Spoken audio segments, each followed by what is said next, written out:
Hello, I want to show you guys how to avoid encountering a thick trace when making a laundry bar soap. Now, I'm dissolving my caustic soda. So I'm going to stir it. I'm stirring it. When I'm done, I'll keep it aside for it to cool down. Now, this is my oil.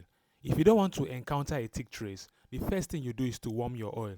Always warm your oil. Now, I'm going to warm my oil. Once it is warm, I'll use it to make my soap. In this way, I will not encounter a thick trace. I will not reach a thick trace during my soap production.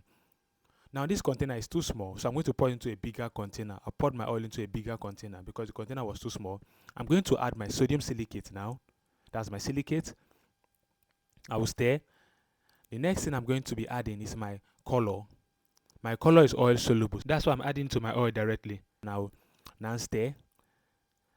So what I'll be adding next is my caustic soda. That's my caustic soda that I mixed that first time. I'm adding it now. Most soap makers usually encounter a thick trace at this point, but because I warmed my oil, I will not encounter a thick trace.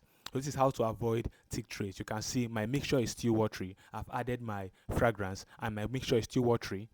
You can see there is no thick trace. So this is how to avoid thick trace when making soap. Over here is my soap mold. If you need the soap mold, you can send me a DM. We sell it and we deliver nationwide. So after 12 hours, you can see my soap. It's looking very lovely. So thank you for watching. Don't forget to follow me. Don't forget to follow us so you'll be updated with our new content. Goodbye and see you all next time.